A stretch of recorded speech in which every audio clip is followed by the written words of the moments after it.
अभी मैं अपनी ब्रीदिंग नॉर्मल कर रहा हूं, क्योंकि अब अप्रॉक्सीमेटली 1000 लोगों से भी मिलकर मैं सीधे इस कार्यक्रम में पहुंचा हूं। और सबसे पहले तो मैं क्षमा चाहता हूं कि इस कार्यक्रम में आने में मुझे थोड़ा 5 मिनट विलंब हुआ है, क्योंकि कोशिश हमारी यही रहती है कि जब इस प्रकार के कार्यक्रम हों तो समय से 1 मिनट मैं पहले पहुंचूं। Chief air marshal, former air chief marshal mister Bhadauria, lieutenant general Raja Subramanyam, GOC in C, central command, major Parmar, chairman strike, lieutenant general retired RPS Shahi, major general retired Ajay Chaturvedi, Shri Rajnish Awasthi, adviser to CM Uttar Pradesh. कहाँ है Rajnish? He's not here. Newly elected mayor of Lucknow. She is also wife of ex-serviceman. Sushma Khadgawal, mayor. सबसे पहले मैं economic times और इस tribe का धन्यवाद करना चाहूंगा कि उन्होंने आत्मनिर्भर भारत के संदर्भ में और इस डिफेंस डायलॉग में मुझे आमंत्रित किया है। यह डायलॉग सेल्फ रिलायंट इंडिया के हमारे उद्देश्यों के संदर्भ में नए नए विचार हमारे सामने लाने में सहायक होगा, ऐसा मेरा विश्वास है। मैं द इकोनॉमिक टाइम्स को इस आयोजन के लिए बधाई देता हूं। देश की जनता में प्रिंट मीडिया के क्षेत्र में इन्होंने जो अपनी क्रेडिबिलिटी हासिल की है, उसके लिए वो साधुवाद के पात्र हैं। इसके अलावा मैं एक थिंक टैंक के रूप में इस ट्राइब का भी देश के स्ट्रेटेजिक थॉट इकोसिस्टम में कंट्रीब्यूशन के लिए भी अभिनंदन करता हूं। आप दोनों के सम्मिलित प्रयास निश्चित रूप से देश के विभिन्न सेक्टर्स के लोगों के लिए विचारों के आदान प्रदान का एक मंच प्रदान करेंगे, ऐसा मेरा विश्वास है। मुझे बताया गया है कि इस कॉन्क्लेव में इंडियन आर्म्ड फोर्सेस के ऑफिसर्स और साथ ही DRDO, इंडस्ट्री और एकेडमिया के भी रिप्रेजेंटेटिव्स मौजूद रहेंगे। आप सबकी प्रेजेंस ये मुझे बता रही है कि यह एक उपयुक्त मंच है, जहां हम बदलते समय में इंडिया की सिक्योरिटी, डिफेंस सेक्टर में आत्मनिर्भरता और उस आत्मनिर्भरता यानी सेल्फ रिलायंस को प्राप्त करने में आप सबकी भूमिका पर यहां चर्चा कर सकें। साथियों, जैसा कि आप सभी जानते हैं कि देश आत्मनिर्भर भारत के संकल्प के साथ हर क्षेत्र में आगे बढ़ रहा है। जमीन से लेकर आसमान तक, कृषि मशीनों से लेकर क्रायोजेनिक इंजन तक, हर क्षेत्र में भारत आत्मनिर्भर बनने की ओर तेजी से अग्रसर है। हमने इस बात को भी भली भांति समझा है कि लगातार तेजी से बदलती हुई दुनिया में आत्मनिर्भरता हमारे लिए कोई ऑप्शन नहीं है, बल्कि हमारे लिए यह एक नेसेसिटी है। यह हम सारे महत्वपूर्ण सेक्टर्स में देश की आत्मनिर्भरता, सेल्फ रिलायंस यह इंश्योर कर रहे हैं। डिफेंस सेक्टर की भी मैं बात करूं तो यहां आत्मनिर्भरता की हमारी जरूरत और बढ़ जाती है, क्योंकि यहां मामला सीधे राष्ट्र की सुरक्षा से जुड़ा हुआ है। साथियों, सैन्य संबंधित साजो सामान, सेना की जब भी बात आती है तो इसमें भारत जैसे देश का आत्मनिर्भर होना इसलिए भी ये आवश्यक हो जाता है, क्योंकि हम अपनी सीमाओं पर दोहरे खतरे का सामना करने के साथ साथ वॉरफेयर के नए डायमेंशंस का भी सामना कर रहे हैं। सैन्य आत्मनिर्भरता की यह सीख हमें भारत के इतिहास से तो मिलती ही है, साथ ही आप दुनिया के इतिहास पर भी जब गौर करेंगे तब भी आप यही पाएंगे कि किसी देश के लिए सैन्य क्षेत्र में आत्मनिर्भर होना यह कितना आवश्यक है। इस संबंध में मैं एक दो उदाहरण आपके सामने यहां रखना चाहूंगा। आप प्राचीन काल के रोमन साम्राज्य को देखेंगे तो आप पाएंगे कि 4th सेंचुरी से पहले रोम दुनिया के शक्तिशाली साम्राज्यों में थे, वह एक था।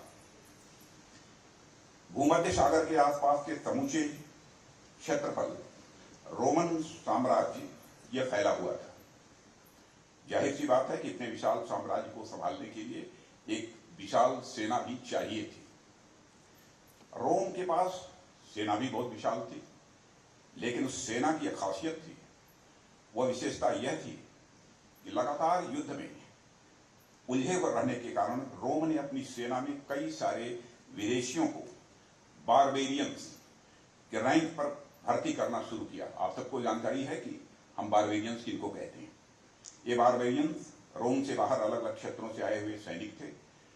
कोई जर्मेनिक था तो कोई गोथिक था। जर्मेनिक और गोथिक की ट्राइब्स हुआ करती। ये लोग पैसों के लिए रोम के पक्ष में युद्ध करते थे।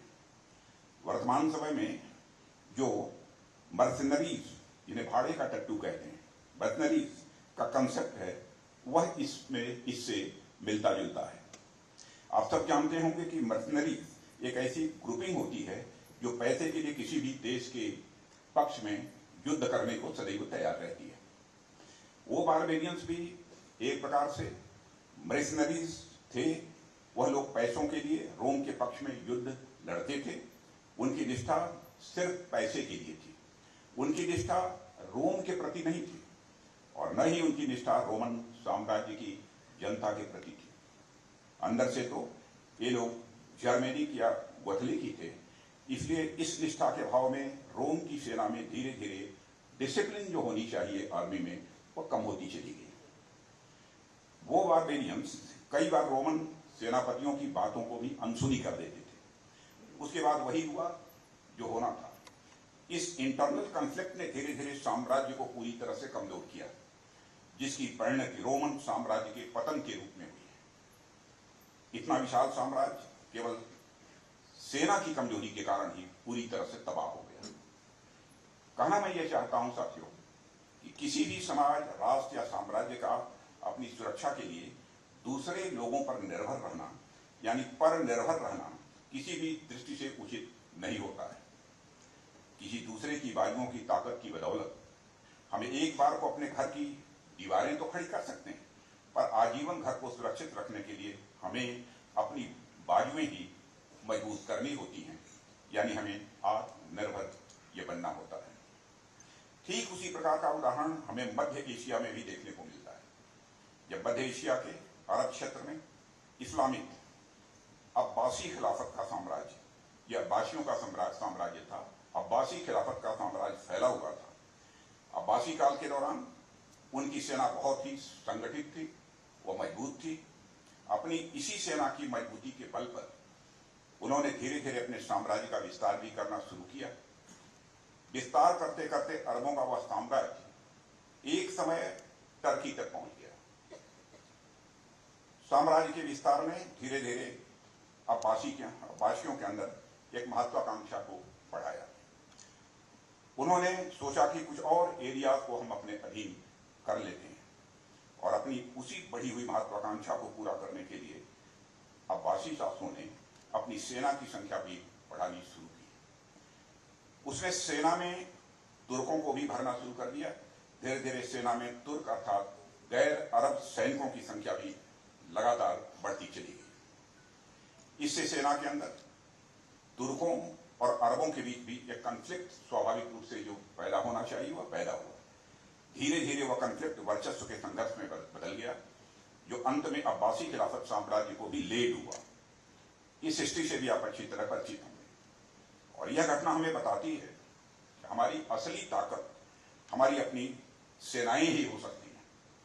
दूसरे लोगों पर निर्भर रहकर कोई समाज अपनी संख्या बढ़ा तो सकता है, अपनी ताकत नहीं बढ़ा सकता। हमारी ताकत केवल और केवल आत्मनिर्भर होकर ही बढ़ सकती है। इन दोनों उदाहरणों के माध्यम से मेरे कहने का मतलब यह है कि किसी भी राष्ट्र की सुरक्षा के लिए सेना सबसे महत्वपूर्ण अंग होती है। एक सशक्त सेना के बगैर आप न तो अपने राष्ट्र की सीमा की सुरक्षा कर सकते हैं और न ही अपनी सभ्यता और संस्कृति। और वह सेना यदि दूसरों पर निर्भर है तब तो आपातकाल में स्थिति और भी अनकंट्रोल्ड हो जाती है। इसलिए सेना की आत्मनिर्भरता किसी भी राष्ट्र के लिए किसी भी राष्ट्र को शक्तिशाली बनाने की दिशा में मैं मानता हूं कि एक बहुत ही महत्वपूर्ण कदम है। साथियों, यहां जब मैं सेना के आत्मनिर्भरता की बात कर रहा हूं तो उससे मेरा मतलब केवल सैनिकों भर से नहीं है, बल्कि उससे मेरा मतलब सैन्य साजो सामान से भी है। सैन्य साजो सामान किसी युद्ध में क्या भूमिका निभाते हैं, इस पर अधिक बात करने की आप सबके समक्ष कोई आवश्यकता मैं नहीं समझता। और जैसे जैसे समय बदलता जा रहा है, सैन्य साजो सामान की भूमिका और भी बढ़ती जा रही है। नए नए साजो सामान वर्तमान में युद्ध लड़ने के तरीकों में बदलाव लाते जा रहे हैं। और आज जब टेक्नोलॉजी नाम का एक नया योद्धा वॉरफेयर में आ गया है, तब हमें कहीं अधिक आगे बढ़कर सोचने की आवश्यकता है। हमें बियॉन्ड द हॉरिजन जाकर सैन्य साजो सामान के क्षेत्र में भी आत्मनिर्भरता प्राप्त करने की जरूरत है। जितना महत्वपूर्ण हमारे सैनिकों का शौर्य और पराक्रम है, उतना ही महत्वपूर्ण प्लेटफॉर्म्स, इक्विपमेंट और नई नई टेक्नोलॉजीज का भी महत्व है।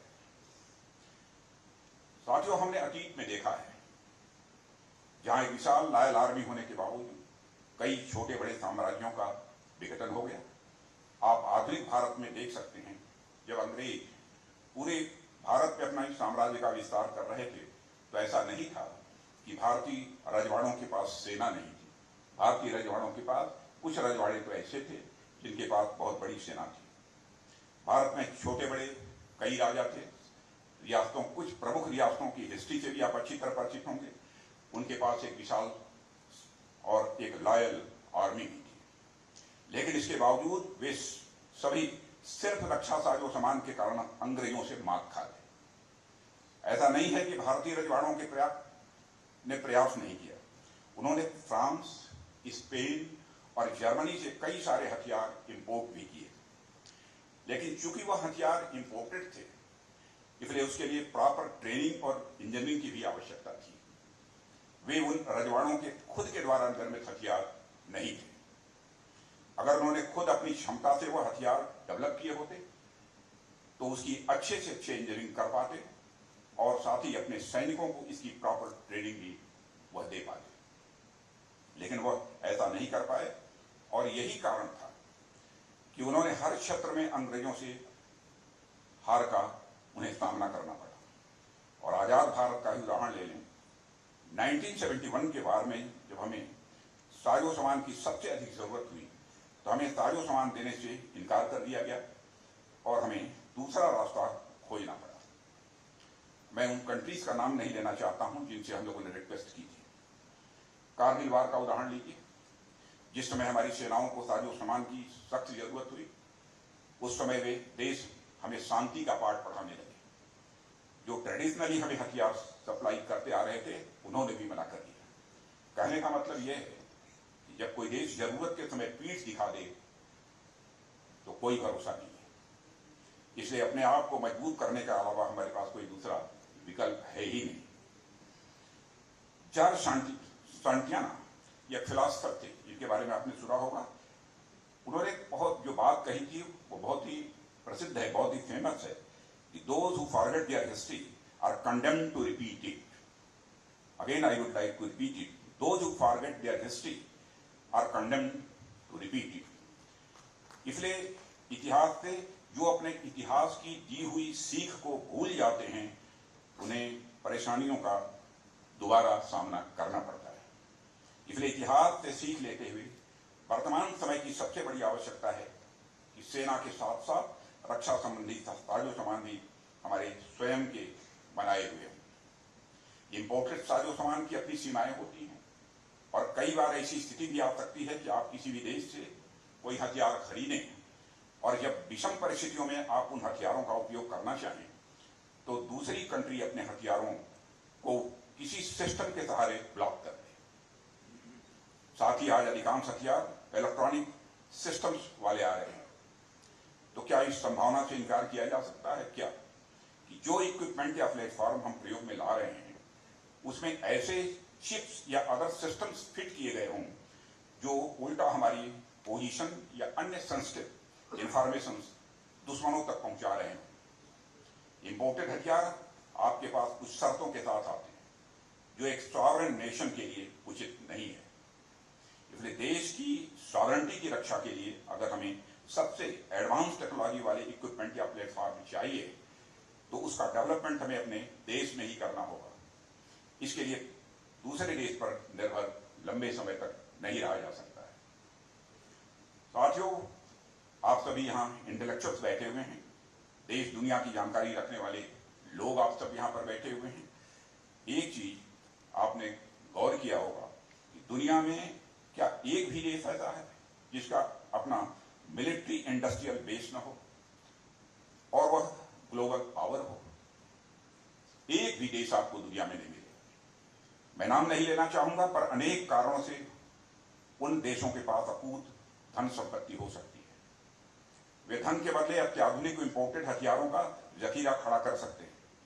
उस देश का नाम ले ही लेता हूं, सऊदी अरब के बारे में आप अच्छी तरह जानते हैं। पर जब ग्लोबल मिलिट्री पावर की बात होती है तो क्या वे देश किसी अच्छी पोजीशन पर स्टैंड करते हैं? शायद नहीं।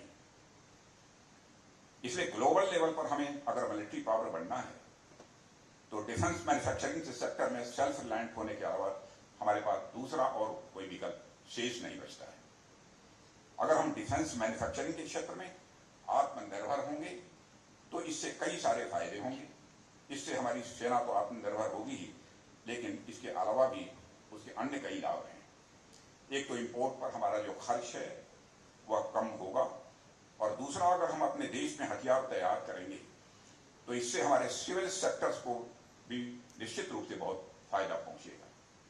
सिविल सेक्टर को पहुंचने वाला यह लाभ मल्टी डायमेंशनल होगा। हम डिफेंस मैन्युफैक्चरिंग के तहत ऐसी टेक्नोलॉजी डेवलप करने में सक्षम हो सकेंगे जो आर्म्ड फोर्सेस के साथ साथ सिविलियंस के लिए भी उतनी ही यूजफुल हो। इसे मैं एक उदाहरण से आपको बताना चाहूंगा। आप सभी यूएसए के जीपीएस सिस्टम से तो भली भांति परिचित ही हैं, और यहां पर हमारी सरकार के द्वारा जो कुछ अन्य जो स्टेप्स उठाए गए हैं उसकी भी मैं चर्चा करना चाहूंगा। लेकिन इसके पहले मैं बताना चाहूंगा कि शुरुआत में यह नेविगेशन सिस्टम, जीपीएस सिस्टम की मैं यहां पर चर्चा फिर से करना चाहता हूं। शुरुआत में यह नेविगेशन सिस्टम सिर्फ आर्म्ड फोर्सेस के लिए अवेलेबल था, लेकिन आज आप देखिए किस सुलभता से वह आम जनता के लिए भी अवेलेबल है। मोबाइल पर एक क्लिक मात्र से आपके लिए सारे रास्ते स्वाभाविक रूप से खुल जाते हैं। मेरा तात्पर्य वेल यूज टेक्नोलॉजी से है, अर्थात हमें ऐसी टेक्नोलॉजी का विकास करें जो डिफेंस सेक्टर के साथ साथ सिविल सेक्टर में भी यूज की जा सके। इसके व्यापक स्तर पर हमारे नागरिकों के जीवन स्तर में सुधार देखने को मिलेगा। साथियों, सेल्फ रिलायंस की दृष्टि से भी हमारी डिफेंस मिनिस्ट्री ने भी कई स्टेप्स उठाए हैं। आत्मनिर्भर भारत के संकल्प के साथ पिछले कुछ वर्षों से हमने इंडिया के डिफेंस सेक्टर में ट्रांसफॉर्मेटिव चेंज किया है।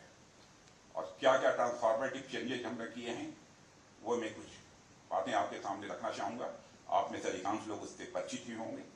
डिफेंस कैपिटल एक्विजिशन का 75% हिस्सा सरकार ने डोमेस्टिक इंडस्ट्री के लिए रिजर्व कर दिया है, जो इस फाइनेंशियल ईयर में मोर देन 1 लाख करोड़ रुपये बनता है।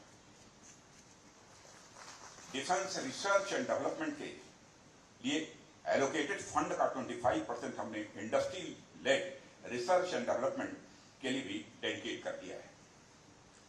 इनोवेशन फॉर डिफेंस एक्सलेंस यानी आईडेक्स जैसी स्कीम्स के माध्यम से हम देश के नौजवानों और स्टार्टअप्स को डिफेंस के लिए इनोवेशन करने का अवसर और 10 करोड़ रुपए तक का की उपलब्धि उन्हें करा रहे हैं।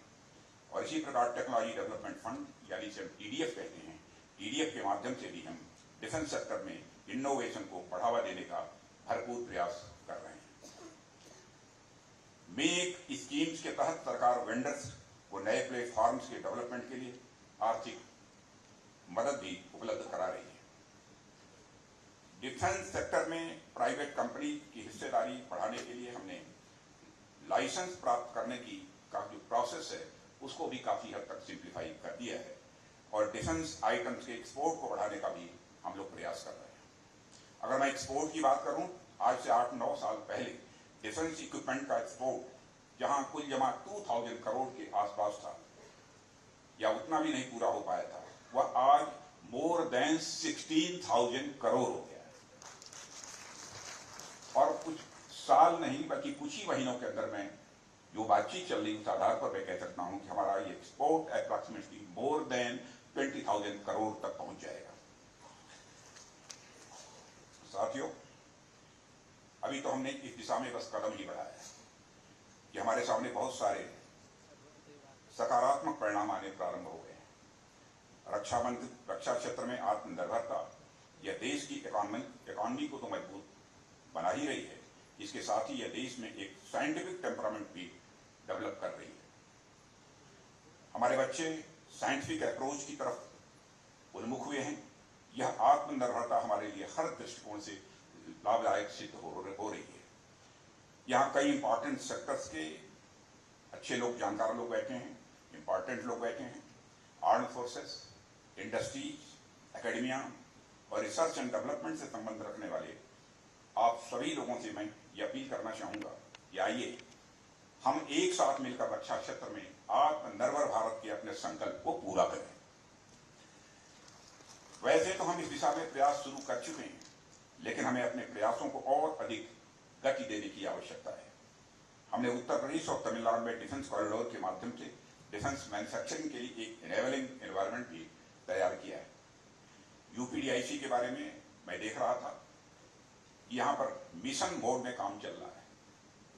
मुझे जानकारी दी गई है कि इस कॉरिडोर के लिए जितनी लैंड एक्वायर करने का प्लान किया गया है, जो कि लगभग 1700 हेक्टेयर है, उसका 95% से अधिक लैंड एक्विजिशन हो चुका है और इनमें से 36 इंडस्ट्रीज और इंस्टीट्यूशंस को 600 हेक्टेयर के अराउंड जमीन भी अलॉट कर दी गई है। इस कॉरिडोर के लिए इंडस्ट्रीज और इंस्टीट्यूशंस के साथ साथ 109 MOUs साइन किए जा चुके हैं, जिसकी अनुमानित इन्वेस्टमेंट वैल्यू अप्रॉक्सीमेटली 60,000 करोड़ है। और यह रिमार्केबल है, यूपीडीआईसी में अब तक लगभग 2,500 करोड़ रुपए से अधिक का कुल इन्वेस्टमेंट विभिन्न एंटिटीज द्वारा किया जा चुका है। और इसमें महत्वपूर्ण बात यह है कि इस कॉरिडोर में केवल नट बोल्ट या स्पेयर पार्ट की मैन्युफैक्चरिंग ही नहीं होगी। इस कॉरिडोर में drones, UAVs, electronic warfare, aircraft और ब्रह्मोस मिसाइल तक की मैन्युफैक्चरिंग और असेंबलिंग भी हुआ करेगी। साथियों, इस कॉरिडोर के जितने भी नोड्स हैं, यानी आगरा, अलीगढ़, लखनऊ, कानपुर, झांसी और चित्रकूट, ये सभी हमारी गौरवमयी इतिहास से जुड़े हुए शहर हैं और इन्हें गौरवमयी भविष्य से जोड़ने का काम हमारा है और हम इसे भली भांति कर रहे हैं। और हमारे उत्तर प्रदेश के चीफ मिनिस्टर योगी आदित्यनाथ जी भी इस मामले में पूरी तरह से रुचि ले रहे हैं और प्रयत्न कर रहे हैं। और मैं देख रहा हूं कि air chief martial retired RKS Bhadauria इस कॉरिडोर के संदर्भ में अपनी बहुत ही महत्वपूर्ण भूमिका भी ये निभा रहे हैं, इसलिए मैं आपको भी भदौरिया जी बधाई देता हूं। साथियों, हमने DRDO, एकेडमिया और इंडस्ट्रीज के साथ मिलकर डिफेंस सेक्टर में भारत की आत्मनिर्भरता के लिए कई प्रयास शुरू किए हैं और हमारे उन प्रयासों के परिणाम आने भी अब प्रारंभ हो गए हैं। और हम सबके लिए ये बेहद प्रसन्नता का विषय है कि हमारा डोमेस्टिक डिफेंस प्रोडक्शन आज मोर देन 1 लाख करोड़ के आंकड़े को भी पार कर चुका है। इसके अलावा हम आत्मनिर्भरता को केवल स्वयं के लिए हथियार बनाने तक ही सीमित नहीं रख रहे हैं। हमारे लिए आत्मनिर्भरता का यह मतलब तो है ही कि हम अपनी जरूरतों को खुद ही पूरा कर लें, लेकिन इसके साथ साथ हमारा यह भी प्रयास है, यदि संभव हो तो हम दूसरे देशों को भी एक्सपोर्ट भी करें। हमने डिफेंस एक्सपोर्ट की दिशा में भी एक बड़ा कदम बढ़ाया है। आप सबको यह जानकर खुशी होगी कि हमारा डिफेंस एक्सपोर्ट जो 2014 में 1900 करोड़ के आसपास था, वह आज लगभग 16,000 करोड़ हो गया है, जैसा हमने बताया। साथियों, देश अपने अमृत काल में प्रवेश कर रहा है। 2047 तक हम एक विकसित भारत के, एक डेवलप्ड इंडिया के निर्माण के साथ तो आगे बढ़ ही रहे हैं, लेकिन मेरा मानना है कि 2047 तक हम जिस डेवलप्ड इंडिया का सपना देख रहे हैं, वह सिर्फ आर्थिक रूप से ही शक्तिशाली न हो, बल्कि हमारा विकसित भारत सैन्य क्षेत्र में भी पूरी तरह से आत्मनिर्भर हो, यह हमारा प्रयत्न है। और मुझे पूरा विश्वास है कि हम सब आपस में मिलकर अगर इसी तरीके से काम करते रहे, वह दिन दूर नहीं जब भारत रक्षा क्षेत्र में पूरी डिफेंस सेक्टर के क्षेत्र में भी हमें दुनिया के टॉप डिफेंस एक्सपोर्टर में शामिल होना है। इस संकल्प के साथ भी हम अपने कदम आगे बढ़ा रहे हैं। साथियों, ये दृढ़ संकल्प हो तो सिद्धि जरूर मिलती है। संकल्प यदि हमारा दृढ़ हो और तो निश्चित रूप से वो पूरा होकर रहता है। इसलिए संकल्प से सिद्धि के आदर्श वाक्य के साथ आइए मिलकर भारत को डिफेंस मैन्युफैक्चरिंग में पूरी तरह से आत्मनिर्भर बनाने का हम सभी संकल्प लें। जहां तक हमारे देश का प्रश्न है, इस सच्चाई को केवल भारतवासी ही नहीं बल्कि दुनिया का हर व्यक्ति स्वीकार करता है कि भारत का स्टेचर, भारत का कद इंटरनेशनल फोरम में तेजी के साथ बढ़ा है। इंटरनेशनल फोरम पर यहां पहले भारत की बातों को गंभीरतापूर्वक नहीं सुना जाता था, लेकिन आज यदि भारत अंतर्राष्ट्रीय मंचों पर कुछ बोलता है तो सारी दुनिया कान खोलकर सुनती है कि भारत बोल क्या रहा है। यह भारत की हैसियत सारी दुनिया में रही। इस अवसर पर अधिक कुछ न कहते हुए मैं एक बार फिर आप सभी का बहुत आभार प्रकट करता हूं कि आपने मुझे इस डायलॉग में आमंत्रित किया और हमने एक दूसरे के साथ अपने विचार हम साझा करेंगे, ऐसा मेरा विश्वास है। इसके साथ मैं अपनी बात को समाप्त करना चाहूंगा और हम सभी एक साथ मिलकर अपने लक्ष्यों की पूर्ति करें और एक नए भारत की निर्माण की ओर हम सभी आगे बढ़ें। इन्हीं शब्दों के साथ मैं पुनः आप सबके प्रति आभार व्यक्त करते हुए कि आपने मुझे इस कार्यक्रम में बुलाकर अपने विचार प्रस्तुत करने के लिए का अवसर दिया, इसके लिए पुनः आप सबको मेरी